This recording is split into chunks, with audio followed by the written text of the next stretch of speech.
Hi friends, எல்லாருக்கும் வணக்கம். இன்றைக்கி இந்த வீடியோவில் நம்ம சண்டே vlog தான் நம்ம பார்க்க போகிறோம். இன்றைக்கி எங்கள் வீட்டில் நான் பிரியாணி பண்ணியிருக்கேன் அண்ட் அதுக்கான ரெசிபி தான் உங்ககிட்ட ஷேர் பண்ண போகிறேன். இந்த வீடியோவை நீங்கள் ஃபர்ஸ்ட் டைம் பார்க்குற மாதிரி இருந்துச்சுன்னா மறக்காமல் சப்ஸ்கிரைப் பண்ணுங்கள், உங்கள் ஃப்ரெண்ட்ஸ் அண்ட் ஃபேமிலிக்கு ஷேர் பண்ணுங்கள். வாங்க வீடியோக்குள்ளே போகலாம். இன்றைக்கி நம்ம மட்டன் பிரியாணி ரெசிபி தான் பார்க்க போகிறோம்.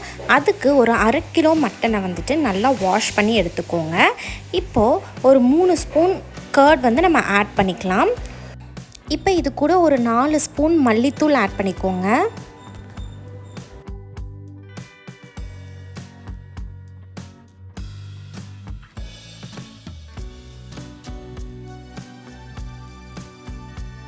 ஒரு 2 ஸ்பூன் கரம் மசாலா நம்ம ஆட் பண்ணிக்கலாம்.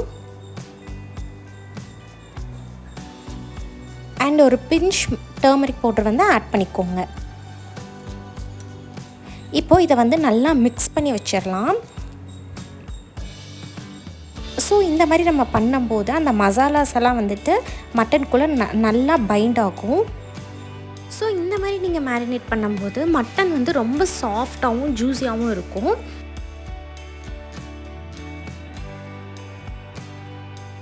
நீங்கள் வந்து சிக்கன் பிரியாணி பண்ணும்போது கூட நீங்கள் இந்த மாதிரி ஸ்டைல் வந்து நீங்கள் ஃபாலோ பண்ணிக்கலாம். அண்ட் இதை வந்து ஒரு 15 மினிட்ஸ் அப்படியே வச்சுருங்க.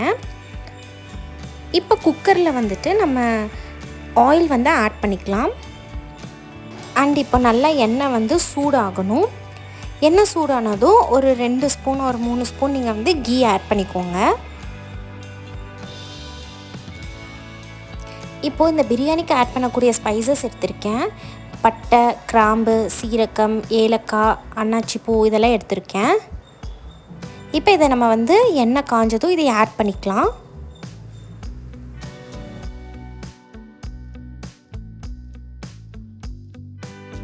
அதுக்கப்புறம் 2 பெரிய வெங்காயத்தை வந்துட்டு நீல வாக்கில் நான் கட் பண்ணி அதை ஆட் பண்ணியிருக்கேன். அது கூட 2 பச்சை மிளகா ஆட் பண்ணியிருக்கேன். அந்த பச்சை மிளகாவை வந்து நீங்கள் நடுவில் வந்து கீறி விட்டுருங்க. நம்ம முழுசாக கட் பண்ணணும்னு அவசியம் கிடையாது. இந்த வெங்காயம் வந்துட்டு பொன்னிறம் ஆகிற வரைக்கும் நம்ம வந்து இதை நல்லா வதக்கிக்கலாம். பிரியாணி பொறுத்த வரைக்கும் நம்ம வெங்காயத்தை வந்து நம்ம ஆட் பண்ணும்போது நல்லா டேஸ்ட் கிடைக்கும். இது கூட நீங்கள் வந்து சின்ன வெங்காயத்தை வந்துட்டு நல்லா தட்டி இதையும் நீங்கள் ஆட் பண்ணிக்கலாம்.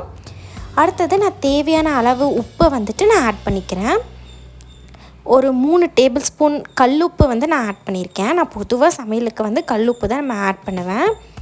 அது ரொம்ப நல்லது. பொதுவாக நம்ம சமையலுக்கு டேபிள் சால்ட் யூஸ் பண்ணுறத விட கல்லுப்பு ஆட் பண்ணுறது வந்துட்டு ரொம்ப நல்லது. அடுத்தது நம்ம இஞ்சி பூண்டு பேஸ்ட் வந்து நம்ம ஆட் பண்ணிக்கலாம். ஸோ இதையும் போட்டு நல்லா வதக்கிக்கோங்க. அந்த பச்சை வாசனை போகிற வரைக்கும் நம்ம இதை நல்லா வதக்கிக்கலாம். எப்போவுமே இஞ்சி பூண்டு பேஸ்ட்டை வந்து நீங்கள் ரெடிமேடாக நீங்கள் கடையில் வாங்குறத விட நம்ம வீட்டிலையே இடித்து போட்டு செய்கிறது வந்து ரொம்ப நல்லது. நல்லா டேஸ்ட்டாகவும் இருக்கும் அப்பப்போ ஃப்ரெஷ்ஷாக அரைக்கிறது. அண்ட் அது கூட வந்துட்டு புதினா வந்து நம்ம ஆட் பண்ணிக்கலாம். புதினா ஆட் பண்ணி நல்லா வதக்கிக்கோங்க. புதினா வந்துட்டு பிரியாணிக்கு ஒரு ரொம்ப நல்ல ஃப்ளேவர் கொடுக்கும். அண்ட் இதை நீங்கள் வந்து எப்போவுமே ஒரு கைப்பிடி மட்டும் ஆட் பண்ணால் போதும். ரொம்ப நிறையா போட்டிங்கன்னா அது அவ்வளோவா நல்லா இருக்காது.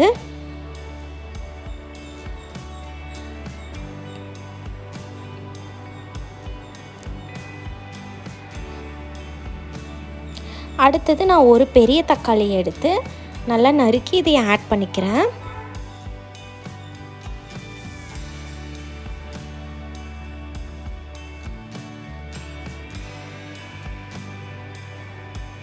எப்போவுமே வெங்காயம் வதங்கினதுக்கப்புறம் மட்டும்தான் நம்ம இந்த மாதிரி தக்காளியெல்லாம் ஆட் பண்ணணும். எல்லாம் ஒட்டுக்காக நீங்கள் போட்டு மிக்ஸ் பண்ணி கிளறக்கூடாது.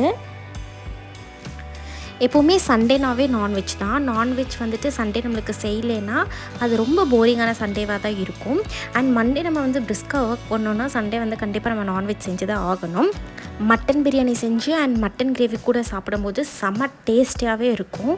அண்டு சாப்பிட்டு நல்லா தூக்குனா அந்த சண்டே ஒரு கம்ப்ளீட்டான சண்டேன்னே சொல்லலாம். அண்ட் இப்போ வந்துட்டு நம்ம அந்த மேரினேட் பண்ண மட்டன் பீசஸை வந்துட்டு நம்ம இது கூட ஆட் பண்ணிக்கலாம். ஸோ இந்த மாதிரி நீங்கள் பண்ணும்போது அந்த ஸ்பைசஸ் எல்லாமே வந்துட்டு அந்த மட்டனில் வந்து நல்லா ஊறி இருக்கும்.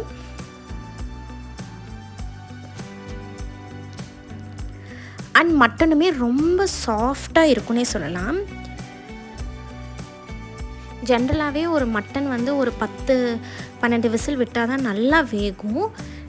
நீங்கள் வந்துட்டு ஒரு 5 விசில் வந்து தனியாக மட்டனை வேக வச்சுட்டு அதுக்கப்புறம் இந்த ஸ்பைசஸ் எல்லாம் போட்டு நீங்கள் கலக்கி வச்சுக்கலாம். என்ன தான் நம்ம இதில் குக் பண்ணாலும் அது வந்து கொஞ்சம் ஹார்டாக தான் இருக்கும். அதனால் நீங்கள் முன்னாடியே வந்துட்டு இது ஒரு 5 விசில் விட்டு நீங்கள் வந்துட்டு அதுக்கப்புறம் ஸ்பைசஸ் வந்து நம்ம ஆட் பண்ணிக்கலாம். இப்போ அது கூட வந்துட்டு 1 ஸ்பூன் கரம் மசாலா, 1 ஸ்பூன் வந்துட்டு மிளகாய்த்தூள் வந்து நீங்கள் ஆட் பண்ணிக்கோங்க. லைட்டாக தண்ணி விட்டுட்டு இதெல்லாம் ஆட் பண்ணிக்கோங்க. அப்புறம் பிரியாணி மசாலா வந்துட்டு ஒரு 3 ஸ்பூன் நான் எப்போவுமே ஜென்ரலாக ஆட் பண்ணுவேங்க. அதுக்கப்புறம் இதை நல்லா வந்துட்டு வணக்கிக்கோங்க. மட்டன் பிரியாணி பொறுத்த வரைக்கும் ஒரு பெரிய டீலே வந்துட்டு இந்த மட்டன் நல்லா வேக வைக்கிறது தான். நம்ம ஒரு ஜென்ரலாக ஒரு 5 to 10 மினிட்ஸ் வந்துட்டு இதில் போட்டு நல்லா வந்துட்டு பரட்டிகிட்டே இருக்கணும். அப்போ தான் அது நல்லா வேகும். அண்ட் நான் 3 டம்ளர் அரிசி எடுத்திருக்கேன். ஸோ நான் வந்துட்டு ஒரு 5 டம்ளர் தண்ணி வந்துட்டு நான் ஊற்றுறேங்க.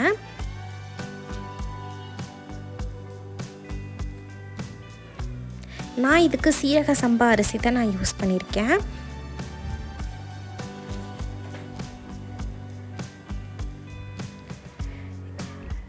நான் 15 மினிட்ஸ் வந்துட்டு சீரக சம்பா அரிசியை வந்துட்டு கொஞ்சம் தண்ணி ஊற்றி ஊற வச்சுருந்தேன். அதுக்கப்புறம் அந்த அரிசியை வந்து கழிஞ்சு எடுத்துகிட்டு இப்போ நான் அதை வந்து ஆட் பண்ணிக்கிறேன்.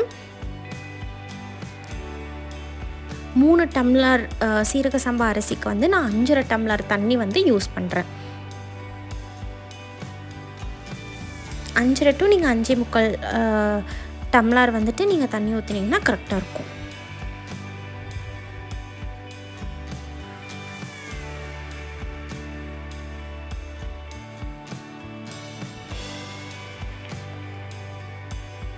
இப்போது இதை வந்து கொஞ்சம் வந்துட்டு கிளறி நம்ம வந்து கொஞ்சம் கொதிக்க விட்டுடலாம். இதையே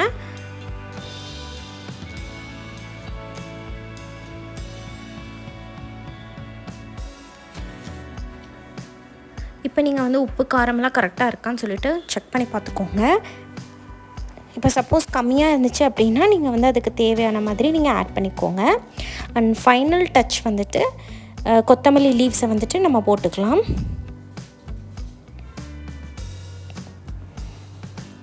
அண்ட் அது கூட நான் கொஞ்சம் புதினா லீவ்ஸை வந்துட்டு மேலே வந்து நான் கடைசியில் போட்டு விடுவேங்க. அது போக நீங்கள் 1 ஸ்பூன் ஒரு 1/2 ஸ்பூன் வந்துட்டு நெய் வந்து நீங்கள் ஆட் பண்ணி குக்கரை வந்துட்டு க்ளோஸ் பண்ணிக்கலாம். இப்போ இதை வந்து ஒரு 2 விசில் வந்துட்டு நீங்கள் விட்டு அதுக்கப்புறம் ஆஃப் பண்ணிக்கலாம்.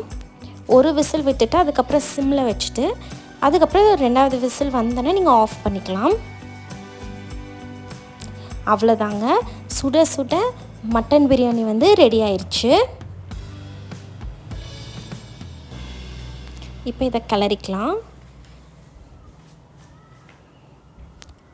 ஸோ நல்லா உதிரியாக வந்துட்டு பிரியாணி வந்து ரெடி ஆயிடுச்சு. ஏதோ குழஞ்சு போல். ஸோ இந்த ரேஷியோவில் நீங்கள் எடுத்திங்கன்னா கரெக்டாக இருக்கும். அண்ட் அது கூட நாங்கள் வந்துட்டு ஃபிஷ்ஷும் நாங்கள் பண்ணோம். நாங்கள் வாவல் மீன் தான் எடுத்திருந்தோம். இது கூட நாங்கள் ஜென்ரலாக வந்து ஜேபி மசாலா வந்து ஆட் பண்ணுவோம். அதுதான் நாங்கள் ஆட் பண்ணுவோம், வேறு எந்த மசாலாவும் யூஸ் பண்ண மாட்டோம்.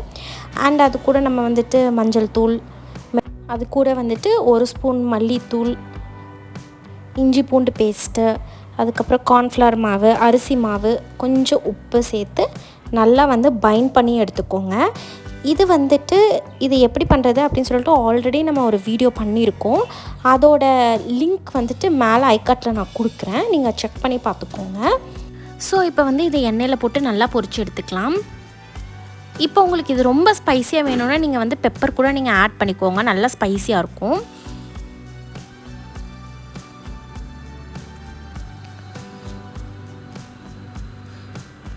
நான் எப்போவுமே தோசை தவாவில் தான் பண்ணுவேன். அது ரொம்ப டேஸ்ட்டாக இருக்கும். இப்போ நீங்கள் எண்ணெயில் போட்டு பொரிக்கிறத விட இந்த மாதிரி பண்ணும்போது உங்களுக்கு டேஸ்ட் வைஸ் செமையாக இருக்கும். அண்ட் நல்லாவும் இது வந்துட்டு ஃப்ரை ஆகிருக்கும்.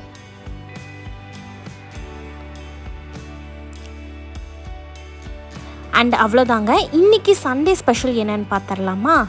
ஸோ நான் ஃபர்ஸ்ட் பண்ண மட்டன் பிரியாணி அண்ட் மண் சட்டியில் வந்துட்டு நாங்கள் பண்ண மட்டன் கிரேவி. எப்போவுமே மண் சட்டியில் வந்து நம்ம ஏதாச்சும் ஒன்று பண்ணும்போது செம்ம டேஸ்ட்டாக இருக்குங்க. இது வந்துட்டு நாங்கள் நல்லெண்ணெயில் பண்ணியிருக்கோம். அது வந்துட்டு இன்னுமே செம்ம டேஸ்ட்டாக இருக்கும். நம்ம மண் சட்டியில் என்ன டிஷ் பண்ணாலும் அது ரொம்ப ரொம்ப டேஸ்ட்டாக தான் இருக்குங்க. மண் சட்டிக்குன்னு ஒரு ஆத்தென்டிக்கான ஒரு டேஸ்ட் இருக்கும். அண்ட் நாங்கள் எப்போவுமே வந்து நான்வெஜ் வந்துட்டு மண் சட்டியில் மட்டும்தான் நாங்கள் பண்ணுவோம். அது கூட நாங்கள் வந்துட்டு நல்லெண்ணெய், சின்ன வெங்காயம், இது வந்து ரொம்ப ரொம்ப டெட்லி காம்போ. அது கூட நீங்கள் வந்து சிக்கன், மட்டன் எது செஞ்சாலும் அது டேஸ்ட் வந்து வேறு லெவலில் கொடுக்கும். அண்ட் நாங்கள் ஃபைனலாக பண்ண ஃபிஷ் ஃப்ரை. அண்ட் அவ்வளோதான். இதுதான் எங்கள் வீட்டில் நாங்கள் செஞ்ச சண்டே சமையல் ரெசிபீஸ். உங்கள் வீட்டில் நீங்கள் என்ன பண்ணியிருக்கீங்க அப்படிங்கிறத மறக்காமல் கமெண்ட் செக்ஷனில் சொல்லுங்கள். இந்த வீடியோ பிடிச்சிருந்துச்சுன்னா மறக்காமல் லைக் பண்ணுங்கள், உங்கள் ஃப்ரெண்ட்ஸ் அண்ட் ஃபேமிலிக்கு ஷேர் பண்ணுங்கள். அண்ட் நம்ம சேனலை வந்து சப்ஸ்கிரைப் பண்ணுங்கள். அண்ட் சண்டேவை வந்து நான்வெஜ் சாப்பிட்டு செமையாக என்ஜாய் பண்ணுங்கள். அண்ட் மறக்காமல் மட்டன் பிரியாணி வந்து நீங்கள் கண்டிப்பாக செஞ்சு பார்த்துட்டு அது எப்படி இருக்குது அப்படின்னு சொல்லிட்டு கமெண்ட் செக்ஷனில் சொல்லுங்கள். ஃபிஷ் ஃப்ரையோட ரெசிபி வந்து நம்ம சேனலில் இருக்குது. மறக்காமல் அதையும் போய் செக் பண்ணி பாருங்கள். இன்னி ஒரு செம்மையான வீடியோவில் உங்களை வந்துட்டு நான் மீட் பண்ணுறேன். அது வரைக்கும் நன்றி, வணக்கம். ஹாப்பி சண்டே மக்களே.